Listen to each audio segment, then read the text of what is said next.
Okay, so I would like to talk about the ecosystem on the permafrost in this area. It is very, very interesting ecosystem here because here we have a very large and deep permafrost in the soil. And on this permafrost, there is a very beautiful forest. And if we look at the climate here, it is severely dry climate. Precipitation, the amount of rainfall and snowfall in a year is only 250. It's very, very small amount of precipitation. However, we have a very beautiful forest here. I am very, very interesting why they can live. I mean, the trees can live in such a dry, under a dry climate. And around 20 years ago, I started my research here. And we found very interesting things. Many things I found. But anyway, they are using 3 different kinds of water because water source is very important for them. The first, the water source for plant is snow melt water.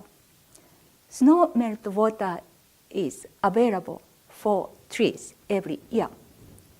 In early summer. And second water source for plant is rainfall during the summertime.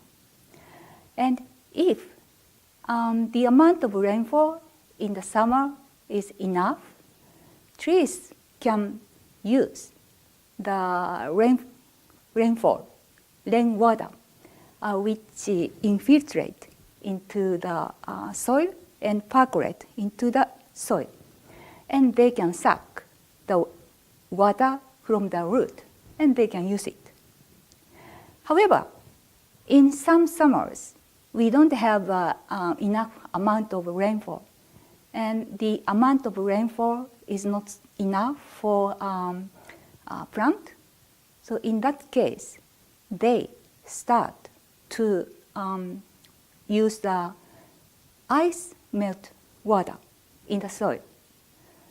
Because during winter time, everything is frozen in this area.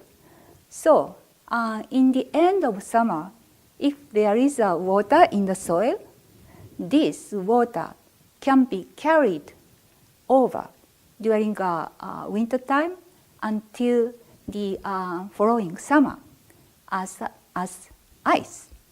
So in the beginning of summer, the soil starts to thaw or the melt, and if the rainfall during the summertime is not enough, this ice melt water is used by the plant. So even if the summer rainfall, the amount of summer rainfall is not enough, the plant can use the ice melt water in the soil. So that's why they can survive this in a very dry climate here. So this is very, very interesting result, I think.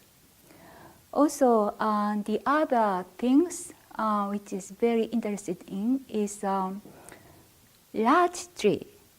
Because maybe for all of you, large tree is very familiar. And if you go to the forest, large trees are everywhere. But that large tree is very, very unique trees because it's a conifers. Conifer means trees with a needle, not broad leaf, very thin, like a needle leaf. This kind of needle, we call it conifer. Coniferous tree is usually evergreen. For example, if we look at the pine, Pine tree is also conifer. They have a needle, and this needle is very thick compared to large tree. And what I wanted to say is that coniferous trees is usually evergreen, but large tree is deciduous. So this means every fall, the plant, I mean the large tree, fall the needle. This is very, very interesting because here the climate is very severe. So for plant, it is very important to save carbon because the summertime is very short, only 3 months, June, July, August. So during the 3 months, summertime, they need to fix carbon dioxide and store the carbon in the plant body, and next year they have to use that carbon to open the needle. But if the tree is evergreen, they don't need to lose the carbon every year as a fall, needle fall or a leaf fall. So the conifers, but at the same time deciduous, falling needle every year is very unique aspect. So for 3 months of short summer, they fix the carbon dioxide as many as possible, and they store the carbon in the plant body, and next year they have to use that carbon. As you know, global warming is going on, and most people think under a warmer climate, plants grow more. However, it's not always right.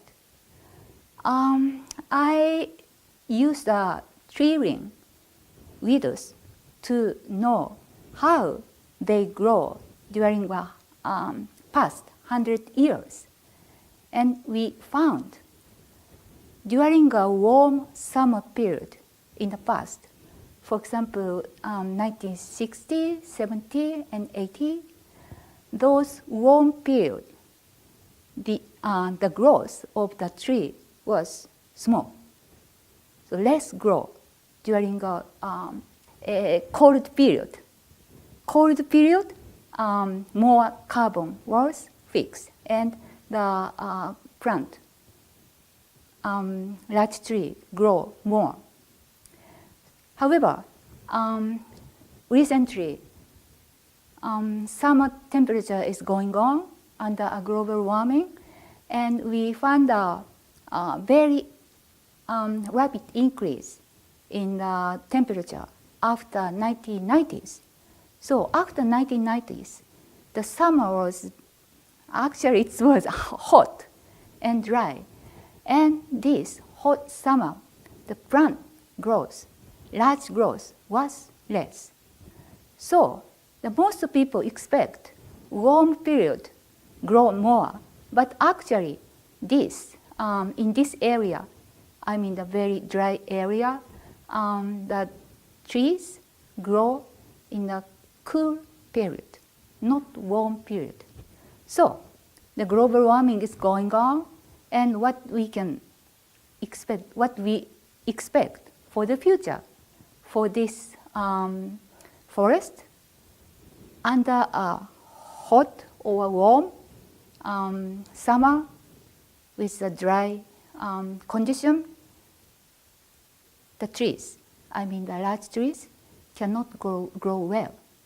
So if we look at how much carbon dioxide is fixed by the tree, in the future, we cannot say the carbon dioxide fixed, the amount of carbon dioxide fixed by the tree does not increase.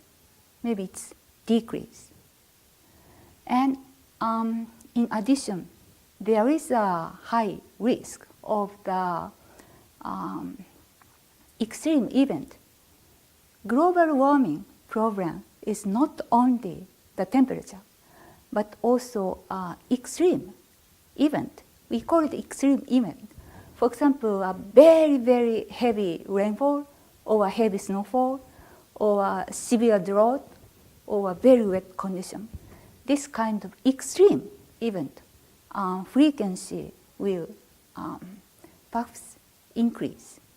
And I think you remember in 2007, here the condition was extremely wet.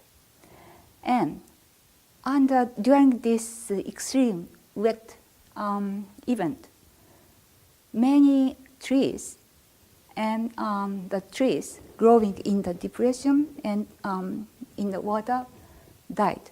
So many large trees died during this period. So we need to expect this kind of like a disaster for large trees. So the forest, here we have a very beautiful forest, and I love this beautiful forest, but we cannot say this beautiful forest will not continue. It is not always true. So we need to prepare something. And at the same time, we need to think about the environment. And if we can reduce the carbon dioxide emission, that may help the forest in this area.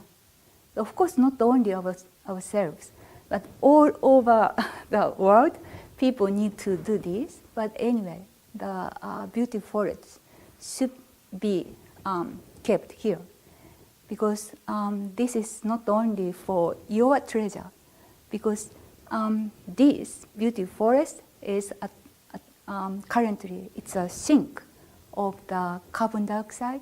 So to keep this forest, we need to do something.